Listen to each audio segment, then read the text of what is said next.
If you've ever lived at 1715 West Clinton Avenue Apartments, you might have your own story to share. For now, let me share mine, along with glimpses of what my friends experienced, as only they can fully describe their own encounters. This story takes place in 1997, about 2 decades ago. It was an ordinary evening, and my friends and I, Ching, Va, Mai Si, Lu, and Tong, and I decided to play hide and seek. There were 7 of us, and the dimming light of dusk made it more exciting. We thought it would be harder for the seeker to find everyone. As usual, we settled it with rock, paper, scissors to determine who would be it. Ching lost and started to count to 50 while we scattered to hide. I darted toward what I thought was the perfect hiding spot, a tall bush in my mom's tiny garden near our apartment. It seemed ideal. I figured if Ching got too close, the nearby laundry building might distract him, giving me a chance to run back to home base. But what I didn't expect was a different kind of seeker, a presence that I'd never forget. As I crouched behind the bush, I debated whether to stand instead, thinking that Ching might overlook me if I blended in with the shadows. Time passed slowly until I heard a low cry coming from the direction of the laundry building. It sounded like somebody might have been hurt. Curious, I peeked up my head from my hiding spot. No one was there. The laundry building was locked for the evening, so I dismissed the sound as just the usual odd noises from the apartment building. I settled back into my hiding spot. Then I heard it again, this time a deliberate meow. But it wasn't a typical cat sound. It was mockingly human, almost sarcastic, and it was coming closer, moving through my mom's garden. I froze, thinking, that has to be Ching messing with me. I kept still, determined not to give myself away. The meow repeated, drawing nearer with each step. I thought, fine, if he wants to scare me, I'll scare him back. When the sound was right by the bush, I leapt out shouting, "Found me!" But no one was there. The meow stopped abruptly. My stomach sank.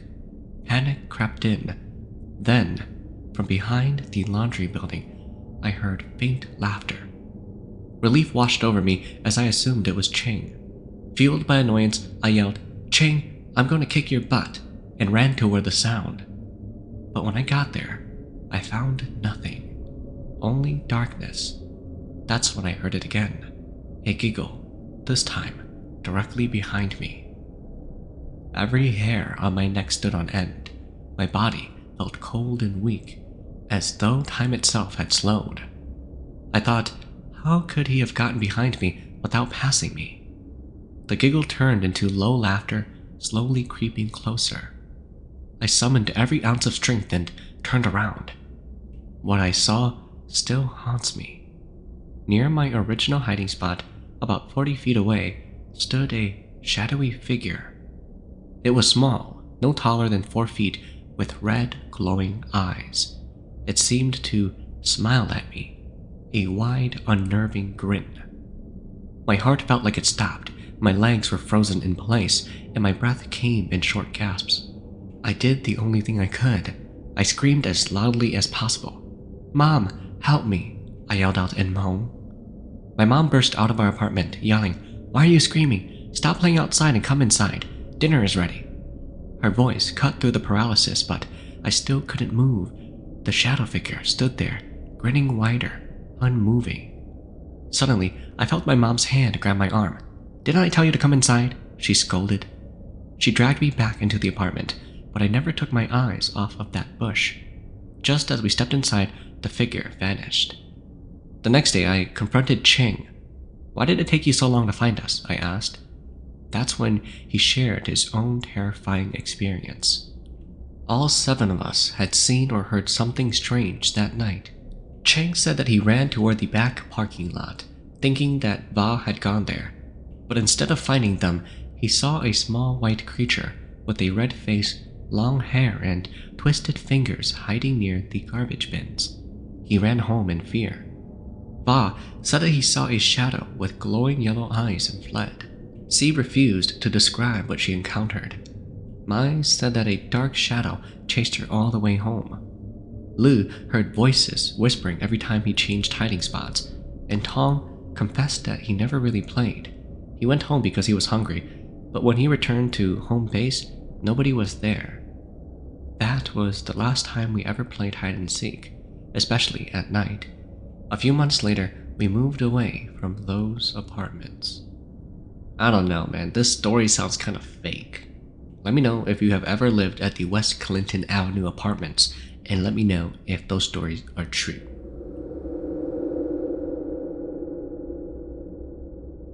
I am 15 now, but this happened when I was around 6 or 8 years old.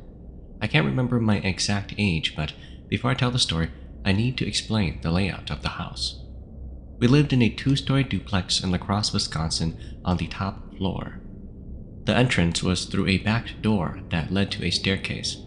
You'd walk about 4 steps before the stairs turned right and led to the porch. But before the stairs turned, there was a dark room, a pitch-black space where you'd need a flashlight to see anything. Once you went up the stairs, there was a couch right in front of you where my parents liked to sit and smoke. To the left was a hallway leading straight to the main door of our unit. That hallway also had a door to the kitchen. Inside the main door was the first living room. Straight ahead was a second living room with my parents' bedroom. In the first living room were my brothers and my shared bedroom, and next to it was my dad's office. The kitchen was just past the main door, and in the corner of the first living room was a furnace, a detail that becomes important later. Now, for the story. My mom worked the night shift at Ashley Furniture in Arcadia, and my dad was a full-time student. It was late, at around 10:30 p.m., and we were watching an Asian horror movie. I don't remember the title, but I vividly recall a girl in a hospital gown in the film. That's important, so keep it in mind. As we watched, I told my dad that the movie was fake and that ghosts weren't real. I even made fun of it. My dad just laughed, and we kept on watching until we fell asleep. Sometime later, my mom came home from work and we were still asleep. At around midnight, a thunderstorm rolled in and the rain poured down heavily. I woke up cold because my brother had stolen all the blankets. Every time I tried to pull some back, he tugged them away again. Frustrated, I decided to get my own blanket from our room. Now, in our closet, there was an attic opening in the ceiling, another detail I'll mention later. When I went to grab my blanket, the light switch in our room was acting up. We had broken it as kids by playing too much with it, so turning it off required hitting it at the right angle or with force. As I left the room and passed the tall furniture in the first living room, I felt a sudden tug on my blanket. It felt like I caught onto something. I stopped and turned around, and that's when I saw it. 2 hands.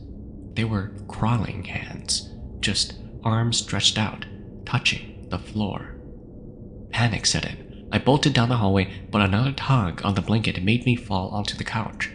I turned back, and that's when I saw her. It's an image that I'll never forget. Standing there was a woman. Her messy black hair hung down, covering her face, and she was wearing an old hospital gown, dried with blood. The fabric looked crusty and aged. She stood completely still, staring down at me, her face obscured. I froze. My mind screamed, but no sound came out. Terrified, I got up and ran. I dove into bed with my parents and pulled the blanket over my head, eventually falling asleep. The next day, I told my parents, but they didn't believe me, chalking it up to my imagination. I told my aunts and uncles, but they dismissed it as a dream. Even my grandma said the same thing. But here's the part that still gives me the chills. I woke up the next morning with the same blanket I'd been tugging on. To this day, I still feel uneasy when I think about it, or even when I drive past that duplex. Oh wait, you were talking about the attic. What's up with the attic? Like, did it just get ignored or something? I don't know, maybe that's where the ghost originated from. A month after my grandmother passed away, I had a dream that still haunts me to this day. In the dream, we were back at the Asian complex apartments where my siblings and I used to play. We were hopping over the 3-foot black fences trying to reach my grandma, who was preparing to leave. She had always reminded us to gather the Hmong clothes that she had been sewing for us. As she packed her things, we rushed in through the back sliding door of the complex. Inside, the apartment had a dim blue-black atmosphere, with the faint rising sunlight as our only way to see clearly. When I saw my grandma, she urgently said, "Hurry and grab your clothes. They're wrapped there for you. We need to go right now." I was confused. My grandma rarely left home, so her urgency felt strange. It seemed like she only had 5 minutes to speak with us before she had to leave. I hugged her tightly and pleaded, "Before you leave, can you give us something to remember you by?" I loved my grandma deeply. After she raised me through kindergarten, living without her for 3 years was hard. My request wasn't out of selfishness, I just wanted something to hold on to. As I hugged her, I noticed that I couldn't see her face. In my dreams, when people appear, I could only see them from the shoulders down. Their faces were always blurry. While I clung to her, I felt something on her body. Sewing needles. I gently pulled them out and asked, "Why do you have so many needles on you?" She didn't answer and instead turned to leave. Suddenly, the scene shifted and we were at a vast, empty crossroads. As kids, we often walked everywhere or took buses to get around, but this place was eerily large. There were no cars, no pedestrians, just the white crossing lines and the traffic lights. The atmosphere was peaceful, with bright sunshine and fresh air. For the first time, I could see my grandma more clearly. She started walking across the road, but I couldn't catch up. No matter how hard I tried, I just couldn't cross. I cried out to her, begging her to wait for me, but she kept on moving forward. Just as she disappeared across the road, I woke up sobbing uncontrollably. I wasn't able to attend her funeral. She passed away in North Carolina after spending most of her life in California. My mom's side of the family had mistreated her, and all her sons and her husband had passed before her. What do the needles mean? I know that the dead aren't supposed to have any metal on them in the casket, so was it significant that I took them before she left? If anyone knows, please let me know.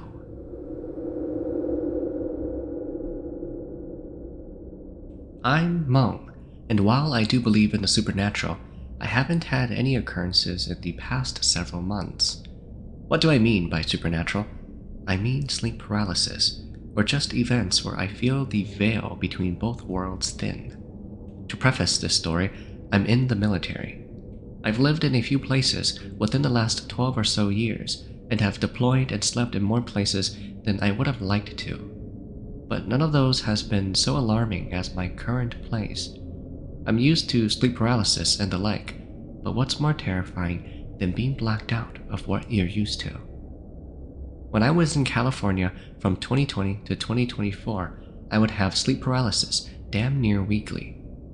It got to the point where my wife was used to the sudden outbursts I would have when I was sleeping.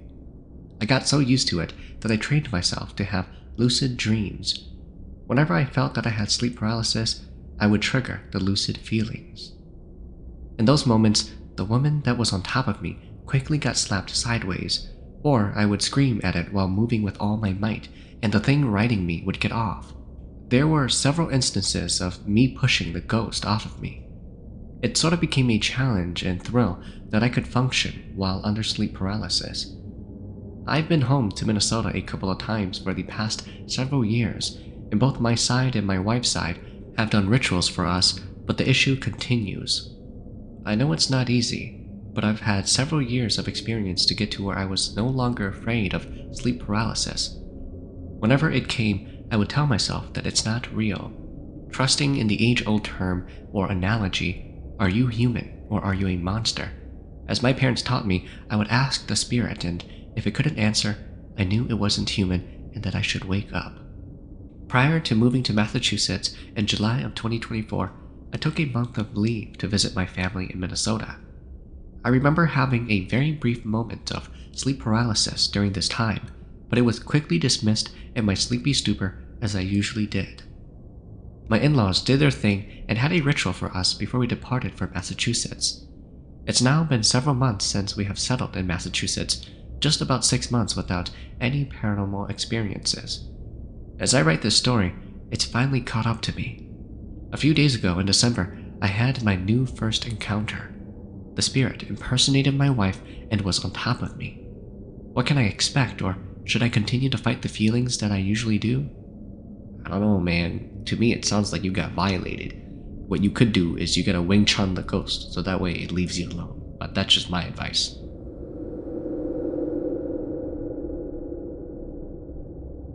This occurred to my cousin, who came from California to visit us for her birthday. We're located in Minnesota. My cousin flew up to celebrate her birthday week with us. It was fun and exciting until she experienced sleep paralysis. It was August 12, 2023, when my cousin decided to stay over at my house with my sisters and I. My older sister and I share a room, but that night, my sister went to sleep with my younger sister while my cousin stayed in my room. We had a long, busy day, and we were finally winding down for the night. At around 2 a.m. in the morning, my cousin told me that she was going to sleep. I told her okay and mentioned that I'd still be up texting my boyfriend. My back was turned toward her as she slept on my left side. I was laughing and giggling at my phone when I suddenly heard her call my name. I quickly turned to her and answered. She had just woken up from whatever was happening to her and began explaining what she experienced. From her perspective, I was slowly drifting off to sleep when I felt like I couldn't move or do anything. It was as if something or someone was crawling up from my legs. I started calling out for Leah, but she didn't respond. Whatever it was kept on coming closer, and it felt like it was about to sit on me. I managed to call her name one last time, and that's when she finally heard me and answered. After she told me what happened, I felt a little scared but tried to comfort her. I reassured her that everything was okay, and she thanked me for helping her snap out of that feeling. She figured it might have been because we had such a long, tiring day and that she was just exhausted. I reassured her again, and we both managed to sleep the rest of the night.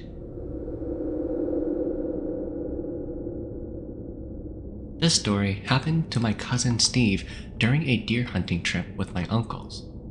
One evening, they decided to hunt at a new location near some corn and cotton fields. It was late afternoon, and typically, hunters climb down from their tree stands at dusk. But one of my uncles suggested, stay up in a tree until it's completely dark. That's when the deers come out. Steve agreed. He found a tall pine tree, climbed up, and settled in. As the sun began to set at around 7 or 8 p.m., Steve suddenly heard the crunching of leaves, like something running towards him. Since it was winter, the ground was covered in dry leaves, so the sound was unmistakable. Steve figured it had to be a deer. The footsteps stopped directly beneath his tree. He thought, this is it, I'm taking the shot. It was hard to see in the fading light, so he turned on his flashlight and shone it at the base of the tree where he thought the deer had stopped. But there was nothing there.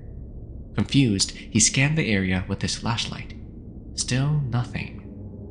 Certain that he had heard something, Steve turned off the light and decided to wait a little longer. The forest became eerily silent. No footsteps, no rustling, just stillness. Suddenly, he felt something hit his shoulder. It wasn't heavy, like a small nut falling down, but Steve knew that pine trees don't drop nuts. He brushed it off as nothing until he heard a faint scratching sound from below. He aimed his flashlight at the base of the tree. That's when he saw her. A black, shadowy figure of a woman with long, unkempt hair. She stood there, staring up at him, her nails dragging slowly against the bark. In a chilling, raspy voice, she whispered for him to calm down. Steve froze in terror, unsure of what to do. Then, to his horror, the figure began climbing the tree, slowly but steadily toward him.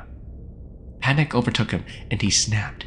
He jumped off the tree stand, a fall of 20 to 30 feet, leaving behind his gun and flashlight. Somehow, he hit the ground and ran, too terrified to look back. It wasn't until morning that my uncles found him curled up, trembling and incoherent. They couldn't believe that he had jumped from such a height without serious injuries. When they checked the tree stand, everything was still in place, except for the eerie scratches marking the bark. Shaken, they called a pastor and the other church members to pray over him. Later, they researched the area and discovered it had been a site of significant suffering during the Civil War and was once a location where enslaved people were kept. Dang, that guy literally jumped 20-30 feet out of the tree and took off sprinting. I guess it was the adrenaline that really kept him going.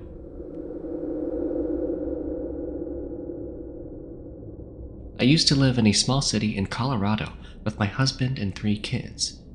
When my 19-year-old sister and our daughter needed a place to stay, we started searching for rental units. At the time, she was 3 to 4 months pregnant with her ex's baby and could not afford most places we found. Finally, we came across a small 2-story bedroom duplex that was cheap and just a few blocks from my house. Because she worked so late, we couldn't see the place until it was nearly dark.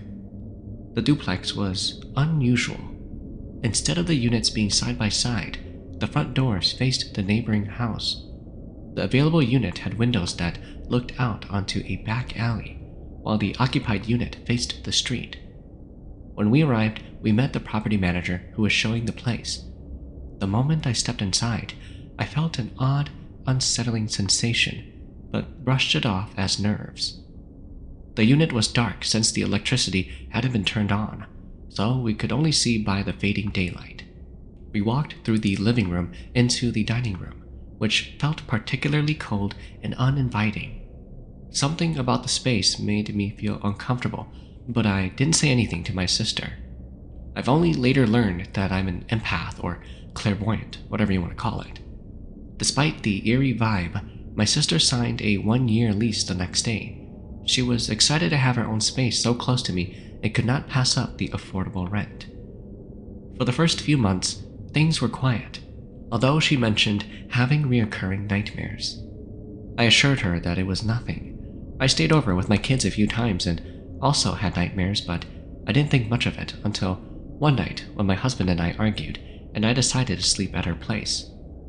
That night, she left with her baby's father, leaving me alone.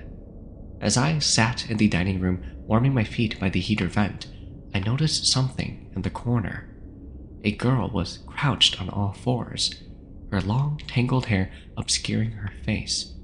She was convulsing and gnawing on something.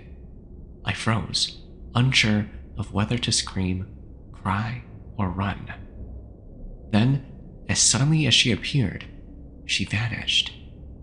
I thought I was losing my mind and told no one, not even my husband. Sometime later, my husband and I left our kids with my sister so we could have a night out. On our way back, my sister called, panicked. My 18th-month daughter, who could only speak a few words, had started screaming, crying, and pointing to the corner of the dining room, saying, "Scare, scare."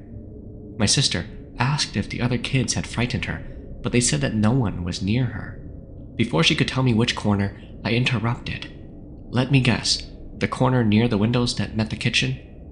She was stunned and asked how I knew. I told her what I'd seen, but waited until I got there to explain. She was so terrified that she avoided the house as much as possible after that. Not long after, she and her boyfriend began experiencing something disturbing. Both felt the sensation of being sat on in their sleep. My sister started having vivid dreams of a child who wanted to play with her. When she told the child that she was too tired, it poked her in the eye with a sharp fingernail. Ooh, that's creepy. The next day, her eye was red and infected. This happened again a week later, with the same result. In her dream, the child threatened, "If you won't play with me, I'll wait for your baby to come. Then, I'll play with your baby." Desperate, we turned to my mom for advice. She scolded my sister, saying that the house was a bad omen because of its unusual layout and the basement entrance being outside. She accompanied my sister to the house and declared out loud, "Whoever you are not welcomed here. You have passed on and this is no longer your home. You must leave." That same day, I took a nap on my couch and dreamt of 3 or 4 men dressed in old-fashioned clothes. They walked into my house saying that the duplex belonged to them and they wouldn't leave. When I told my mom, she advised my sister to move out, especially since my sister refused to perform rituals like the jingle bells and oneng. Eventually, she left before her lease ended. Later, I researched the property but found little information. I did discover that it was one of the first homes built for miners who had worked nearby. The train tracks that they used for work still run next to the house. I suspect that the location near the tracks served as a portal or crossroads for spirits. The neighbor in the adjoining unit also reported unexplainable phenomena and moved out shortly after my sister. Even now, I can't shake the feeling that there was more than one presence in that house.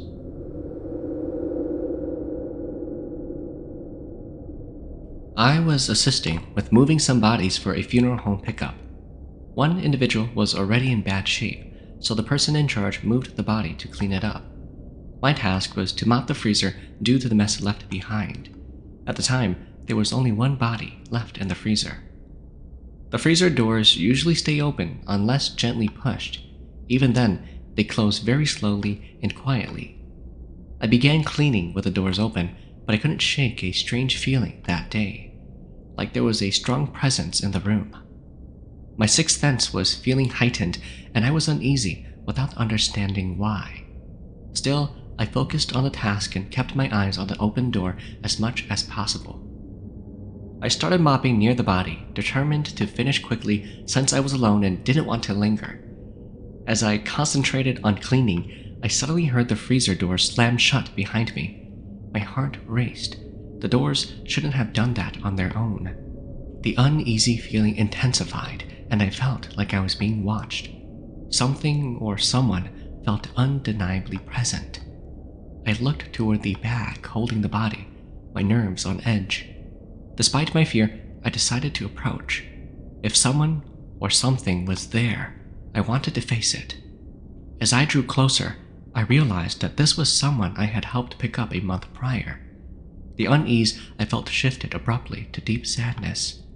Typically, when a body remains for over a month, it means that the deceased had no family or loved ones to claim them. I remembered feeling sorrowful the day I picked up this individual, suspecting that they might face such a fate. That day happened to be their last in the morgue before the county would take over. The realization hit me. I had been part of this person's journey from start to finish. I was there to pick them up, assisted them in preparing them, and now was the last person to see them off. Moved by this thought, I felt compelled to pay my respects. It wasn't something I planned, it just felt right. In that moment, the sadness in the room shifted to a neutral calm. I no longer felt afraid. Instead, I was grateful to have the opportunity to offer this final act of respect. As I finished cleaning and left the room, I understood why the presence had felt so strong. It wasn't just the eerie atmosphere or the circumstances, it was their final day in the morgue. This was the most direct and profound experience I've ever had. It wasn't scary, but it was deeply moving, reminding me of how human connections can linger, even in the quiet, cold stillness of a freezer. Wow. Would you guys ever work in the morgue? Let me know in the comment section below. I don't think I could do it. I'm a big scaredy cat.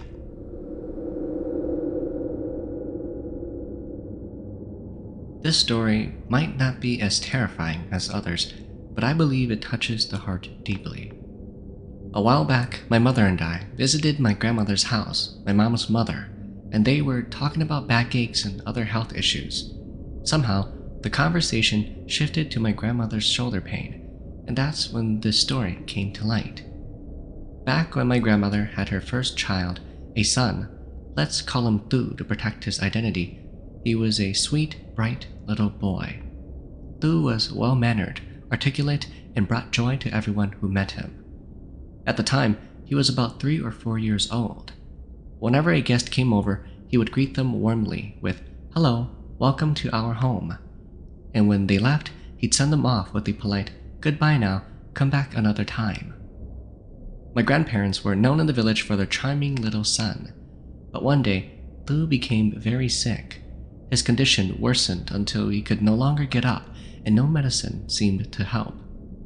The village had no idea what else could be done, so they called upon a local shaman. The shaman explained that many spirits were drawn to Thu because he was such a bright and well-loved child. The spirits had overheard the villagers praising him and wanted him for themselves. They performed a ritual to protect Thu, but it didn't work. His condition continued to deteriorate. Desperate, the village leader advised my grandparents to take Thu to a hospital in the city. Early the next morning, they packed their belongings and set out on the long journey. To reach the bus stop, they had to walk a considerable distance through the rough terrain, taking turns carrying Thu on their backs. When they finally reached the hospital, the doctor gave them some medicine and sent them back home. The journey home was arduous. After getting off the bus, they continued on foot. My grandmother was carrying Thu on her back when she noticed that he was unusually quiet. She asked him if he was hungry, but he didn't respond. Concerned, she asked again, but there was still no answer.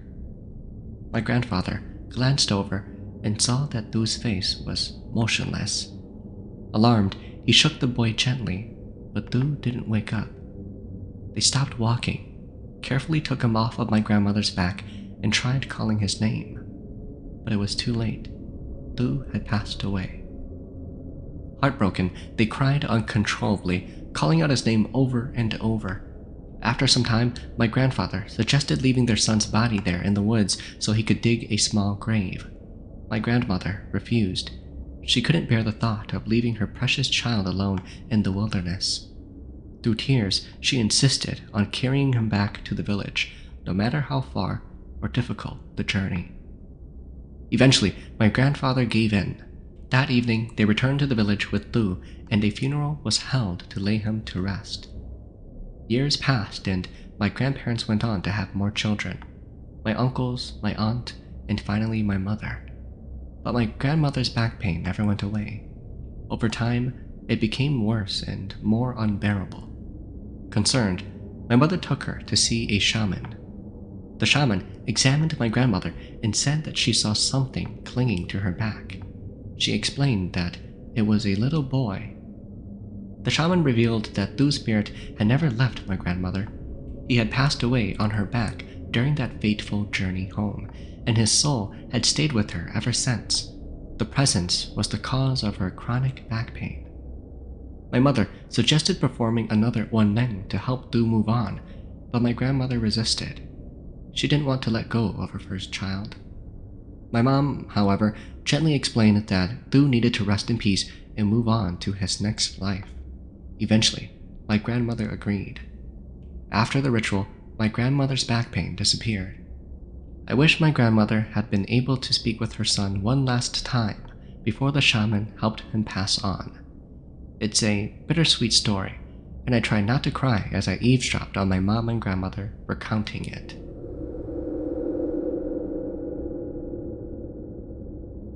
This story recounts an unsettling encounter I had back in 2006.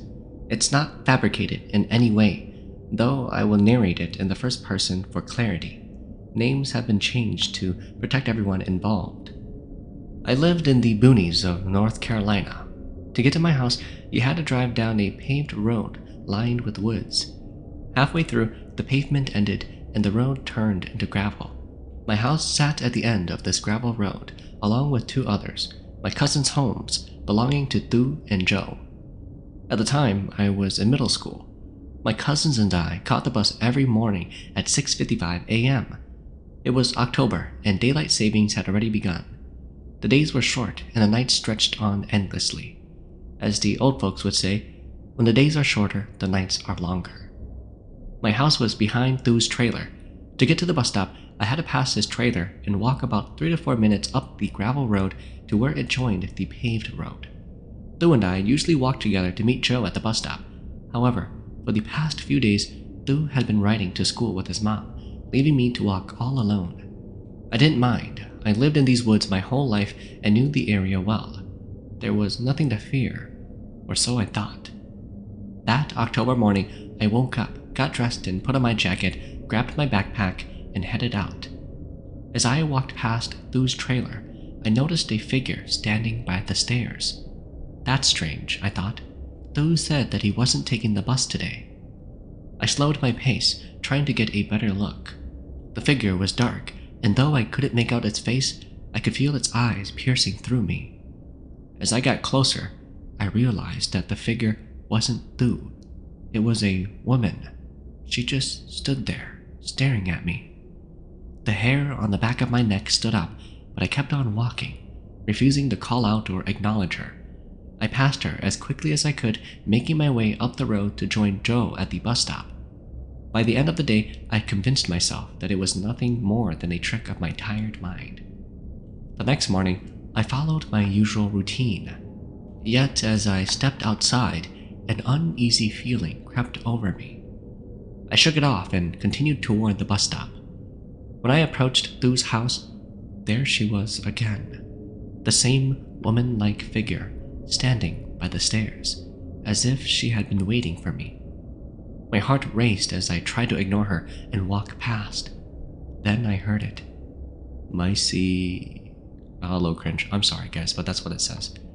My name was drawn out in a slow, chilling voice, and it sounded like it was right behind me. I whipped around, but the figure was gone. My stomach sank, and every hair on my body stood on end. I sped up, desperate to reach the bus stop. As I walked, I felt an overwhelming urge to look behind me again. This time, I almost collapsed in fear. The woman was following me. Her hunched-over figure shuffled just a few yards behind me, her dark, matted hair obscuring most of her pale face. I quickened my pace, but it felt like gravity itself was trying to hold me back. My legs grew heavier with each step. Finally, I reached the bus stop, but to my dismay, Joe wasn't there. I was completely alone. Unable to resist, I glanced back once more. She was still coming, closer and closer, her figure illuminated faintly by the breaking dawn. Tears welled up in my eyes, and I felt paralyzed with fear. Just when I thought I couldn't bear any longer, I saw Joe walking toward me. Relief flooded through me, but in that instant, the woman darted into the woods and disappeared as if she had never been there.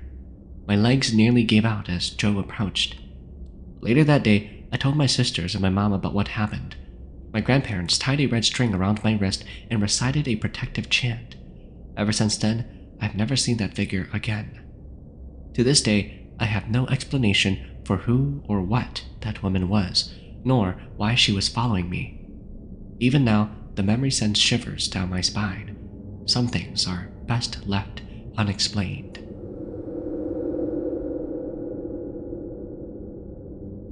This event took place in North Carolina in 2004. My friends and I often hung out at my brother-in-law's place after work. We would bring a pack of beer, sit around, drink, talk, and catch up on life. On this particular night, it was around 1 a.m., and there were about 10 of us gathered outside on the side porch of his house. The porch faced the backyard and partially toward the driveway. After a couple of beers, my brother-in-law suddenly said, "Hey, quiet, quiet. Do you guys hear that?" We all stopped and listened, but heard nothing except the chirping of crickets in the pitch-black night. "I don't hear anything," someone said, but my brother-in-law insisted. "There it is again." When we asked what it sounded like, he told us to keep on listening. One of my friends tried to ease the tension by joking, "Maybe it's just a cat or something. Don't think too much." But then, we all heard it, a sound that sent shivers down our spines. It was an eerie cry, almost like a woman weeping, yet it also resembled the strange, shrill call of a bird, like a turkey. The sound came from the backyard, and it seemed to be getting closer. Each time the cry echoed, it moved nearer, closer and closer, until it felt like just a few feet away. Suddenly, the chilling sound was right next to us. We froze in terror until one of my friends shouted, "Screw this," and bolted for the door. Panic set in as we all scrambled to get inside, pushing and shoving to get through the door as quickly as possible. One of my friends, who had been talking to his girlfriend in the driveway, appeared behind me in seconds, as if he had teleported. He said that he heard the eerie cry too, and even his girlfriend on the phone claimed to have heard it. We were all shaken up, sitting in the living room, trying to process what had just happened. Eventually, I left the house at around 3 a.m., and that night remained an unsettling memory until years later. Fast forward to mid or late July a few years later, my siblings and I, along with some friends, decided to go camping at Stony Gorge near the small town of Willow, California. The campground had a lake at its center, and we pitched our tents about 15 to 20 feet away from the water. Some of us stayed up late on the first night, chatting, drinking, and relaxing until around 2 or 3 a.m. Feeling sleepy, I decided to call it a night and went to bed. I had been asleep for maybe an hour or two when I woke up to a sound that made my heart race, an eerie cry. The campsite was dark, and the only light had been extinguished when my friend turned off the lantern. I stayed still, listening intently as the cry echoed again. It sounded faint at first, coming from the distant hills. The cry, much like the one I heard back in North Carolina, was unsettling, a mix between a woman's weeping and a bird's wail. But then it started moving closer. With every repetition, it crept nearer until I could clearly hear it. The cry grew so loud and close that it felt like it was just outside my tent, hovering above me. I could sense a presence, and my body froze in terror. I wanted to wake up whoever was sleeping next to me, but I couldn't move. The only thing separating me from it was the thin fabric of the tent. I covered my ears and closed my eyes tightly and hoped that it would go away, but the crying continued, loud and haunting. For what felt like an eternity, though it may have only been 15 or 20 minutes, I lay there, paralyzed with fear. Desperation drove me to pray in Hmong, asking my ancestors to guide and protect us. I prayed over and over, pleading for the presence to leave. Suddenly, the cry stopped. The heavy presence lifted, and I felt a wave of relief. Gathering my courage, I removed the sleeping bag from over my head. I didn't dare to peek outside, but managed to calm myself enough to fall back asleep. By the morning, I shared my experiences with the group. Most of them said that they hadn't heard anything, though one of my siblings admitted he had briefly woken up to the sound but wasn't disturbed enough to stay awake. Two friends who had been sleeping outside in their sleeping bags claimed that they didn't hear anything either. Whatever it was, I'm just grateful we made it through the night unharmed. Anyways, thank you guys for listening. Can we get like 50 likes on the video? And if you haven't already, make sure you subscribe. Let me know what you guys think about the video in the comment section below. Have a good one.